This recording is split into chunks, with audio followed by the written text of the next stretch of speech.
Hello dear friends, मैं हूं ब्रह्मदेव सिंह। आपका मेरे यूट्यूब चैनल में स्वागत है। आज मैं आपको पवन दूत का लिखी गई है अयोध्या सिंह उपाध्याय हरिऔध को आज मैं लाइन बाय लाइन आपको आपसे जो डिस्कस करूंगा। देखिएगा, ये इनका अयोध्या सिंह उपाध्याय हरिऔध का सुप्रसिद्ध महाकाव्य है प्रिय प्रवास, तो उससे ये लिया गया है। देखिए विदाउट टाइम वेस्ट किए हुए देखिए, सबसे पहले आप ठीक प्रकार से अर्थ याद कर लेंगे तो आपको बहुत सारी चीज़ें आपको क्लियर हो जाएंगी। ये बस मेरा आप लोगों से यही कहूँगा कि आप इसके क्लियर अर्थ को ठीक से समझ लें, ठीक है। और पढ़ते पढ़ते जब आप गाएंगे तो मैं समझता हूँ सब क्लियर हो जाता है। हिंदी बहुत ज़्यादा ऐसा कठिन नहीं है। देखिए, बैठी किन्ना एक दिवस में, बैठी किन्ना एक दिवस बेगे मैं थी अकेली, आके आंसू द्रग युगल में थे धरा को भिगोते, आई धीरे इस सदन में पुष्प सदगंध को ले, प्रात वाली सुपवन शिशि काल बातायुनों से,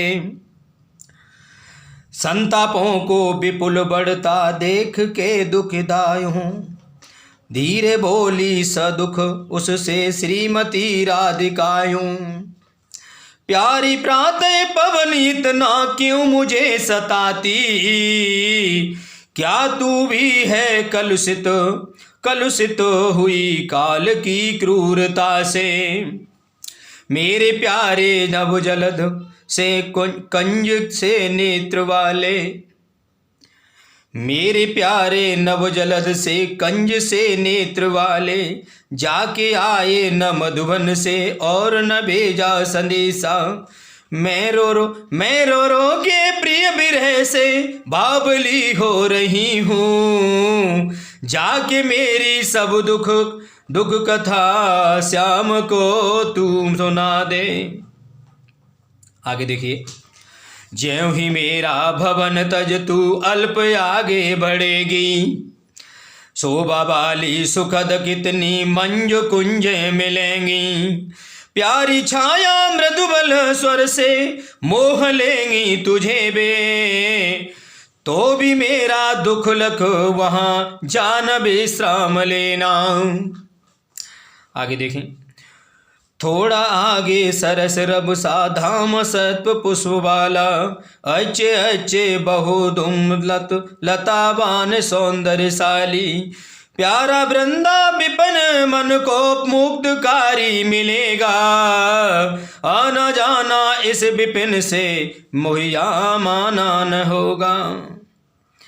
आगे, जाते जाते अगर पथ में क्लांत को ही दिखावे, जाते जाते अगर पथ में क्लांत को ही दिखावे, तो जाके सन्निकट उसकी क्लांतियों को मिटाना, धीरे धीरे बरस करके गात उताप खोना, सदगंधों से श्रमित जन को हर्षतों सा बनाना, लज्जाशील पथिक महिला जो कहीं दृष्टि आए, होने देना विकृत बसना तो न तू सुंदरी को, होने देना विकृत बसना तो न तू सुंदरी को, जो थोड़ी भी श्रमित हुए हो, जो थोड़ी भी श्रमित हो वह गोद ले शांति खोना, होठों की ओ कमल मुख की मलिनता ही मिटाना।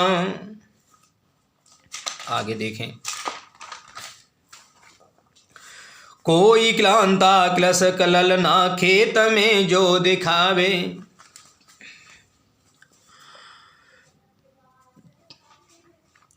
कोई क्लांता कृषक ललना खेत में जो दिखावे, धीरे धीरे धीरे परस उसकी क्लांतियों को मिटाना, जाता कोई जलद यदि हो व्योम में तो उसे ला, छाया द्वारा सुखिद करना तप्त तप्त भूतांगना को,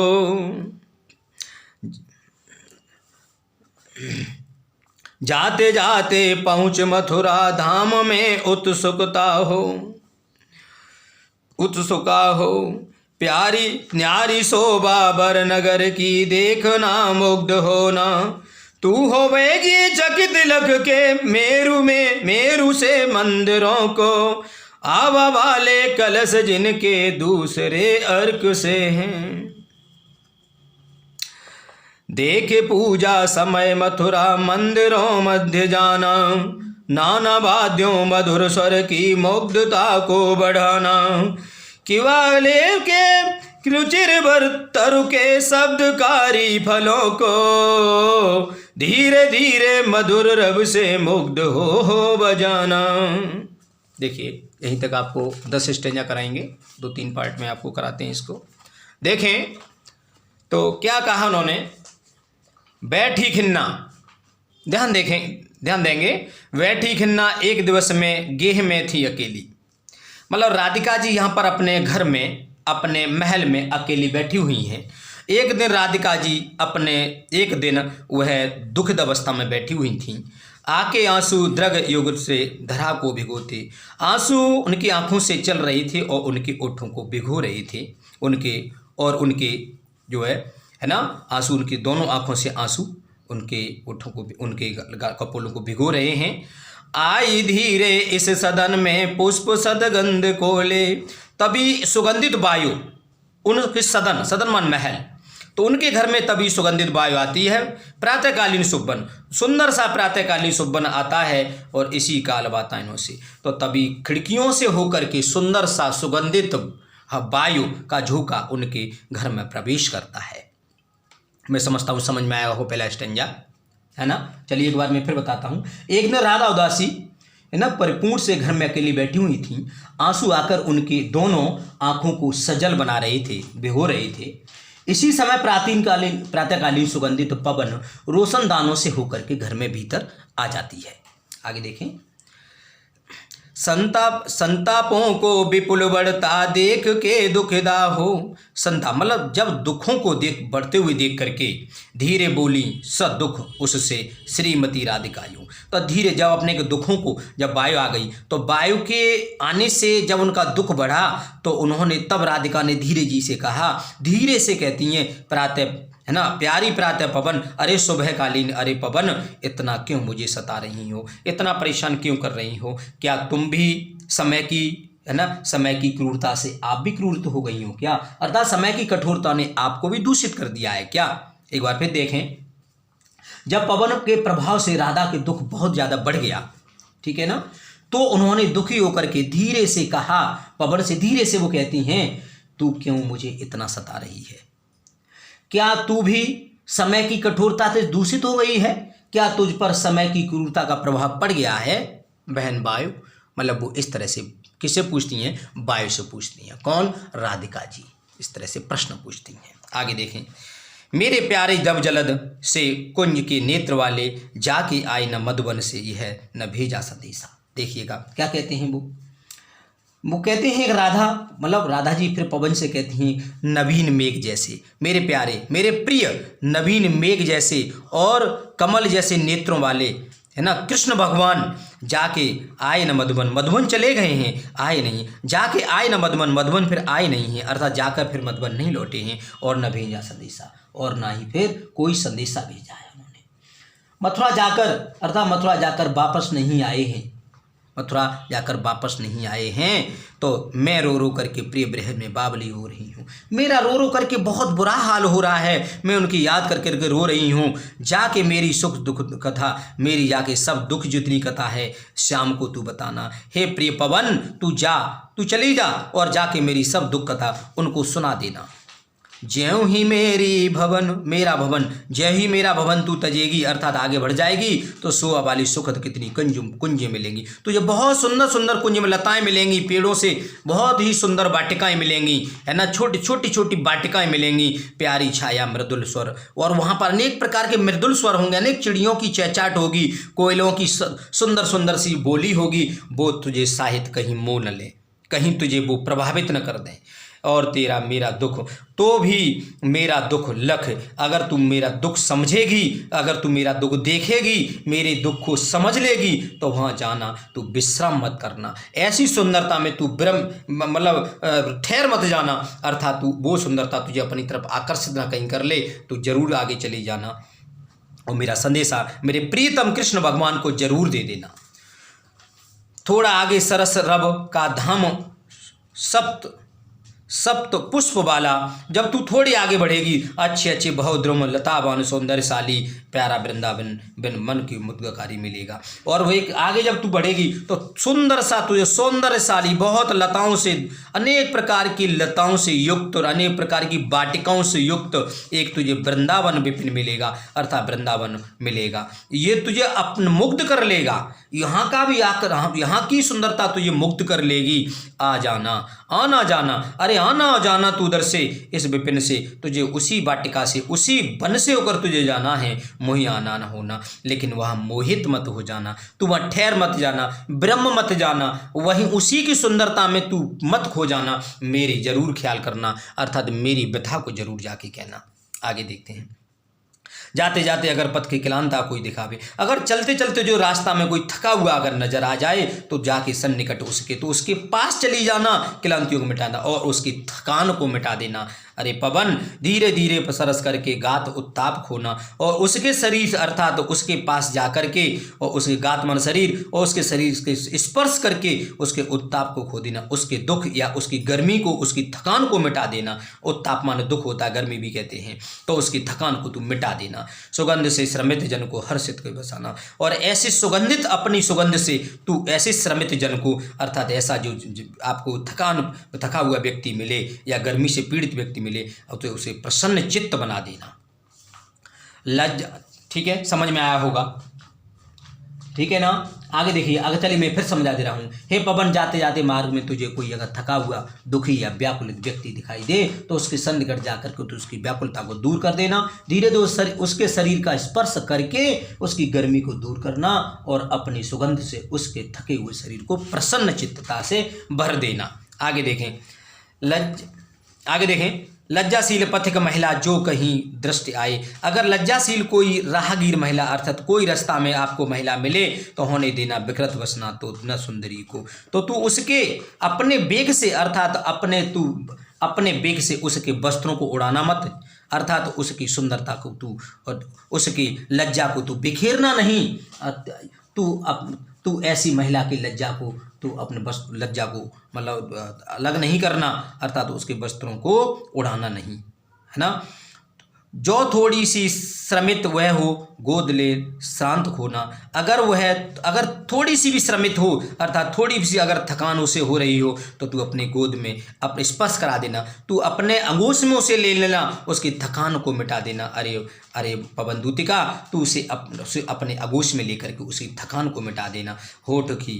होठों की और कमल मुख की मलिनताएं मिटाना, और उसके होठों की एवं कमल जैसे मुख की जो मलिनताएं हों उन्हें भी समाप्त कर देना। अर्थात वो कहते हैं हे पवन दूतिका, यदि मार्ग में तुझे कोई लज्जाशील स्त्री मिले तो तू उसके वस्त्र को उड़ाना मत, यदि वह थोड़ी सी थकी हुई प्रतीत हो रही हो तो अपनी गोद में तू उसे ले लेना और उसकी थकान को दूर कर देना। उसके होठ और कमल जैसे मुख की मलिनता को अपनी शीतलता से तू दूर कर देना, अपनी सुंदरता से तू दूर कर देना, अपनी जो वायु की कोमलता से तू उसे दूर कर देना। कोई क्लांता कृषक, आगे देखें, कोई क्लांता कृषक ललना खेत में दिखाई दे। अगर इसी प्रकार से यदि कोई खेत में थकी हुई किसान स्त्री दिखाई दे जाए, यदि कोई थकी हुई कृषक स्त्री दिखाई दे जावे तो धीरे धीरे परस्पर करके क्लांतियों को मिटाना। तो इसी प्रकार से उसे भी स्पर्श को उसके शरीर से स्पर्श करके उसकी थकान को मिटा देना। जाता कोई जलद यदि व्योम में हो तो उसे ला, अगर कोई बादल जा रहा हो अंबर में, अगर आकाश में कोई बादल जा रहा हो, व्योम माने आकाश, अंबर यदि कोई जा रहा हो तो उसे तू ठहरा देना, उस आकाश बादल को ले आना, उसकी छाया सुखित करना, उसके ऊपर तो उस महिला के ऊपर अर्थात उस कृषक महिला के ऊपर उसकी छाया डाल देना और उसकी जो वह स्त्री होगी, जो भी स्त्री होगी उसकी छाया को दे करके उस स्त्री को शीतलता तू प्रदान कर देना, उसको तुम तृप्त, है ना, तप्त भूतांगना को, भूतांगना माने स्त्री, और उसको शीतलता प्रदान करना। जाते जाते पहुँचे मथुरा धाम में उत्सुकता से उत्सुका हो। तू जब मथुरा वहाँ से गुजरेगी, अरे पवन दूतिका, तू जब गुजरेगी तो मथुरा धाम की में जाकर के तेरी और उत्सुकता बढ़ जाएगी।